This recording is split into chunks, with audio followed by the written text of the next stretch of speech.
I moved to Kitchener-Waterloo in 1972, and my housemate and myself were attending the open houses, the weekly meetings. And when we were attending those, there were people who would come and give speeches and talks, and we would just talk amongst ourselves. It was a bit of a self-help therapy group, getting to feel comfortable with each other.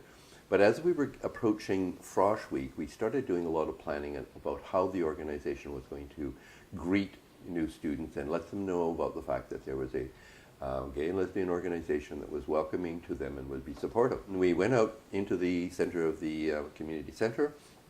We set up the table, we set up the chairs, and then the question was, who's going to sit behind the table and who's going to sit in these chairs?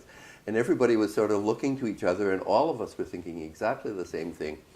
Oh my God, now I'm going to be labeled a gay or a lesbian, and everybody in the whole room is going to know.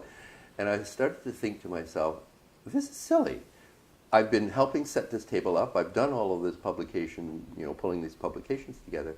Of course I'm going to sit down. So I sat down while the rest scurried away, I think, for a few moments, and then eventually they started to come back one at a time. This was the moment when I was just taking the mask off, and there I was in a public venue, and making myself completely obviously a gay man. As the organization became more known and became more public, we were getting lots of calls from teachers and schools and institutions who wanted gays and lesbians to come and speak. So we ended up going out to a number of different, particularly student classes, either university colleges or high school classes.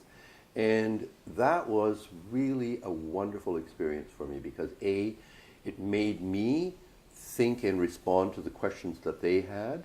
It made me aware of the realization that I had some stories to share and that my life could be an example for some other people. That if there was only one other person in the room who happened to have been gay or lesbian, that they would feel a certain amount of confidence in themselves, feeling that they could come out at some point in their lives. And then the final story that I wanted to share was in 1973, the federal government was offering summer youth employment programs. So we put in an application for one of these programs, and we got accepted. And the interesting thing in that is that this was really cutting new ground for the federal government to actually be supporting and funding a youth employment project, which was gay and lesbian. But the grant came before our local member of parliament, who happened to be Perrin Beatty of the time. And Perrin Beatty was very nervous about funding this particular project. And he personally came and met with us. Well, at the end of the meeting, I guess we impressed him because he approved it. And as it turns out, Perrin Beatty ended up having a daughter who was a lesbian herself. So I think that either he knew or he didn't know, or at least I'm hoping that this particular project may have had an impact upon his life as well. Now I want to talk about the actual work that we did. We collected as many books on the topic as we could, and we read them, and then we proceeded to do reviews of them. And all of this was for the purposes of ultimately putting together a handbook, which would be called Handbook of Operation Socrates. And Socrates was a well-known gay philosopher of ancient times. And in this handbook, we wanted to make sure that there was reviews for books, that there were interviews with gays and lesbians and families and couples who had children. There would be common questions that answers would be included, and that there would be a list of resources that were available within the community around Kitchener-Waterloo for people who happened to be gay and lesbian and wanted to access them.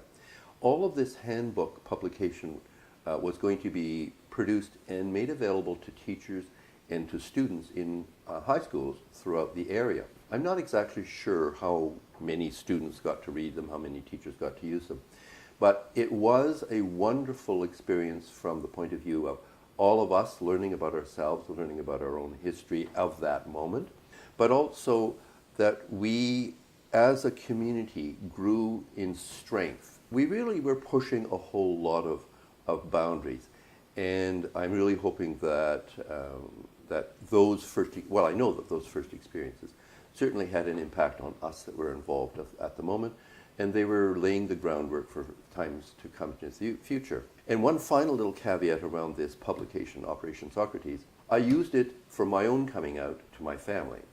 because in the fall of 1973, I went home to visit my mother and father, and I carried a copy of it with me.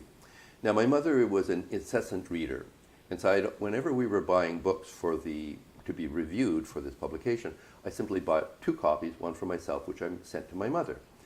And I knew that she'd have read almost all of the books by the time I got home, so she'd be somewhat educated.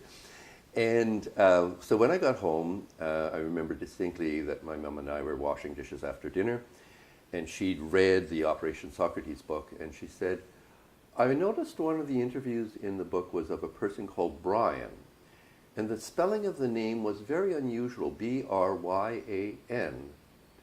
Now, I know you've got a roommate whose name is Brian with that spelling. Is that the Brian in the book? I said, yes. And she said, does that mean that you're gay? And I said, yes. And that was my coming out to my parents, to my mother at least. And then the father followed. So the book had a really significant, the handbook had a really significant impact on my own life. So thank you very much for listening to this. I hope that I haven't gone off on too many tangents, and that the gathering and the reunion that happens around GLOW is very successful, and I'm so sorry that I couldn't be there with you.